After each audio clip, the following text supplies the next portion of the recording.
ഈ സിനഡ് തീരുമാനങ്ങളോട് എന്താണ് വൈദിക സമിതി? അതായത് സിനഡ് തീരുമാനം എന്ന് പറഞ്ഞുകൊണ്ട് ഇന്നലെ രാത്രി 11 മണിക്ക് ഒരു കുറിപ്പ് ഇറങ്ങിയിട്ടുണ്ട്. ആ കുറിപ്പിൽ വീണ്ടും ഈ മേജർ ആർച്ച് ബിഷപ്പും അപ്പസ്റ്റോളിക് അഡ്മിനിസ്ട്രേറ്ററും എറണാകുളം അങ്കമാലി അതിരൂപതയിലെ വൈദികരെയും സന്യസ്തരെയും ദൈവജനത്തെയും ചതിച്ചിരിക്കുകയാണ്. കാരണം അതിൽ പറഞ്ഞിരിക്കുന്നത് ഒറ്റയടിക്ക് വായിക്കുമ്പോൾ നമുക്ക് തോന്നും, സാധാരണ ജനത്തിന് തോന്നും, ഞായറാഴ്ചകളിലും കടമുള്ള ദിവസങ്ങളിൽ ഒരു ഏകീകൃത കുർബാന ചൊല്ലിയാൽ മതിയെന്ന്.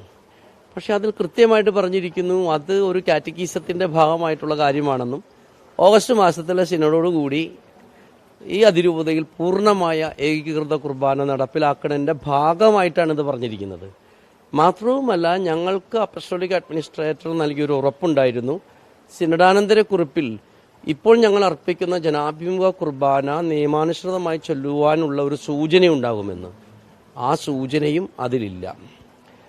പിന്നെ ജൂൺ 9 ജൂൺ 14 സിനഡ് കൂടി, ഓൺലൈൻ സിനഡ് കൂടി പുറത്തിറക്കേണ്ട ഒരു സർക്കുലർ ജൂൺ 9 നേരത്തെ ഇറക്കിയതിന്റെ പേരിൽ സിനഡ് അംഗീകാരം നൽകാത്തൊരു സർക്കുലറാണ് വാസ്തവത്തിൽ ജൂൺ 9 സർക്കുലർ. അതുകൊണ്ട് നൈയാമികമായിട്ട് അതിന് നിലനിൽപ്പില്ല. പക്ഷെ ഇന്നലെ ഇറങ്ങിയ ഈ സിനഡാനന്തര കുറിപ്പിന്റെ അവലംബം, അതിന്റെ സൂചനകൾ പോകുന്നത് ആ ജൂൺ 9 ഇറങ്ങിയ സർക്കുലറിൽ പറഞ്ഞിരിക്കുന്ന ശിക്ഷാവിധികളും സാധുതയാണ്. പക്ഷേ ജൂൺ 9 ഇറങ്ങിയ ഈ സർക്കുലറിനെതിരെ ഞങ്ങൾ 400-ലേറെ വൈദികർ മേജർ ആർച്ച് ബിഷപ്പിനും അപ്പസ്റ്റോളിക് അഡ്മിനിസ്ട്രേറ്റർക്കും ഞങ്ങൾ റിവ്യൂ പെറ്റീഷൻ ഇട്ടിട്ടുണ്ട്. കാരണം സഭയുടെ ഒരു രീതി അങ്ങനെയാണ്. അതായത് നൈയാമികമായിട്ട് കാനൂനികമായിട്ട് നിലനിൽക്കാത്ത കാര്യങ്ങളുണ്ടെങ്കിൽ ആർക്കും അതിനെക്കുറിച്ച് റിവ്യൂ പെറ്റീഷൻ കൊടുക്കാം. അങ്ങനെ റിവ്യൂ പെറ്റീഷൻ കൊടുത്തിട്ടുണ്ട് എന്ന് മാത്രമല്ല, ഈ ജൂൺ 9 സർക്കുലറിൽ കാനൂനിക നിയമത്തിന് വിരുദ്ധമായ ചില കാര്യങ്ങൾ പറഞ്ഞിട്ടുണ്ട്. അതുകൊണ്ട് വത്തിക്കാനിൽ ഡിക്കാസ്ട്രി ഫോർ ലെജിസ്ലേറ്റീവ് ടെക്സ്റ്റ് എന്ന് പറഞ്ഞിട്ടൊരു ഡിപ്പാർട്ട്മെന്റ് ഉണ്ട്. ഒരു പൊതുവായി നിശ്ചയിക്കപ്പെട്ട ഒരു സർക്കുലറിലോ മെത്രാന്മാരുടെ സിനഡിന്റെ കുറിപ്പിലോ കാനൂനികമായി നിയമാനുസൃതമല്ലാത്ത കാര്യങ്ങളുണ്ടെങ്കിൽ അതിനെതിരെ പരാതി കൊടുക്കാവുന്ന ഒരു 400ഓളം വൈദികർ ഒപ്പിട്ട് ഞങ്ങൾ ഒരു റിക്വസ്റ്റ് പെറ്റീഷൻ കൊടുത്തിട്ടുണ്ട്. അതിനാൽ തന്നെ ഞങ്ങളെ സംബന്ധിച്ചിടത്തോളം ജൂൺ 9 സർക്കുലർ ഇപ്പോൾ സസ്പെൻഡഡ് ആണ്, ഓട്ടോമാറ്റിക്കായിട്ട് സസ്പെൻഡഡ് ആണ്. അപ്പോൾ അതിൽ പറഞ്ഞിരിക്കുന്ന കാര്യങ്ങൾ വീണ്ടും ഈ സിനഡാനന്തര കുറിപ്പിൽ പറഞ്ഞിട്ടുള്ളത് കൊണ്ട് എറണാകുളം അങ്കമാലി അതിരൂപതയിലെ വൈദികരും ജൈവജനവും ഈ സർക്കുലറിനെ സ്വീകരിക്കുകയില്ല. പൊതുപ്രസ്താവനകളൊക്കെ നടത്തുമ്പോൾ അതിനനുസരിച്ചുള്ള നടപടി സ്വീകരിക്കുമെന്നുകൂടി ആ സർക്കുലർ. തീർച്ചയായിട്ടും. പക്ഷേ അവർ നടപടി സ്വീകരിക്കുകയാണെങ്കിൽ സ്വീകരിക്കട്ടെ. കാരണം ഞങ്ങൾ പറയുന്നത് നൈയാമികമായിട്ട് കത്തോലിക്ക സഭയിൽ ചില നടപടിക്രമങ്ങളുണ്ട്. ആ നടപടിക്രമങ്ങൾ പാലിക്കാത്ത കാര്യങ്ങളെക്കുറിച്ച് പറയാനുള്ള സ്വാതന്ത്ര്യം ഞങ്ങൾക്കുണ്ട്. കാരണം ഒരു ദൈവജനത്തെ നിരന്തരമായിട്ട് പറഞ്ഞ് പറ്റിക്കുക എന്നതല്ലല്ലോ കത്തോലിക്ക സഭയുടെ ഒരു രീതി. കത്തോലിക്ക സഭയിൽ സത്യവും നീതിയും ഉണ്ടെന്ന് ഇപ്പോഴും അടിയുറച്ച് ഞങ്ങൾ വിശ്വസിക്കുന്നു. അതുകൊണ്ട് വത്തിക്കാനിൽ നിന്നും ഞങ്ങൾക്ക് കൃത്യമായിട്ടുള്ള ഒരു ഈ പറയുന്ന ഞങ്ങൾ കൊടുത്തിരിക്കുന്ന പരാതിക്ക് ഒരു തീർപ്പ് വരട്ടെ.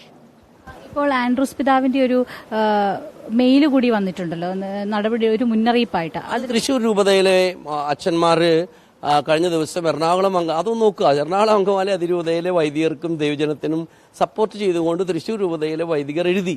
ഉടൻ തന്നെ നമ്മുടെ ആൻഡ്രൂസ് മെത്രാപ്പോലീത്ത അവർക്കെതിരെ ശിക്ഷാ നടപടി. ഇങ്ങനെ ഒരു താലിബാനിസം അല്ല കത്തോലിക്ക സഭയുടെ രീതി. കത്തോലിക്ക സഭയുടെ രീതി വാസ്തവത്തിൽ ബൈബിൾ അധിഷ്ഠിതമായിരിക്കണം. അത് സ്നേഹവും കാരുണ്യവും സത്യവും നീതിയും ഒക്കെ ഉള്ളതാണ്. അപ്പൊ ഈ സത്യവും നീതിയും സ്നേഹവും കാരുണ്യവും ഒന്നും ഇപ്പോഴുള്ള ഈ സിനഡിൽ നിന്നും വരുന്ന കുറിപ്പുകളിലൊന്നും നമ്മൾ കാണുന്നില്ല. അതാണ് ഞങ്ങളുടെ ഏറ്റവും വലിയ ദുഃഖം. മാത്രമല്ല, ദിവസം ഒരു കുർബാന മാത്രം ഏകീകൃതമായി നടത്തുക, വിശേഷ ദിവസങ്ങളിൽ ഒരു കുർബാന മാത്രം, അത്തരത്തിലുള്ള ഒരു ഫോർമുലയിൽ നിങ്ങൾ അല്ല, ഒരിക്കലും അതല്ല. അതിൽ പറഞ്ഞിരിക്കുന്ന അത് മാത്രമല്ലെന്നേ, അത് താൽക്കാലികമാണ്. ഓഗസ്റ്റിലെ സിനഡ് കൂടുമ്പോൾ ഫുൾ ഏകീകൃത കുർബാനയ്ക്കുള്ള ഒരു വഴിയൊരുക്കലാണിത്. അതല്ല ഞങ്ങളുടെ ആവശ്യം. ഞങ്ങളുടെ ആവശ്യം രണ്ടാം വത്തിക്കാൻ കൗൺസിലിന്റെ ചൈതന്യത്തിലുള്ള ഈ അതിരൂപതയിലുള്ള ജനാഭിമുഖ കുർബാന ഒഫീഷ്യലായിട്ട് ഈ അതിരൂപതയിൽ അർപ്പിക്കാനായിട്ടുള്ള നിയമാനുസൃതമായിട്ട് അർപ്പിക്കാനുള്ള അനുവാദം ഞങ്ങൾക്ക് ലഭിക്കണം. അതുവരെ മറ്റൊരു സമവായത്തിനും ഈ അതിരൂപത തയ്യാറാകില്ല. നടപടിക്രമങ്ങളുമായിട്ട് മുന്നോട്ട് പോവുകയാണ്. എന്തായിരിക്കും നടപടിക്രമങ്ങളുമായിട്ട് മുന്നോട്ട് പോകണമെങ്കിൽ പോകട്ടെ, ഞങ്ങൾ അതിനെ ഭയപ്പെടുന്നില്ല.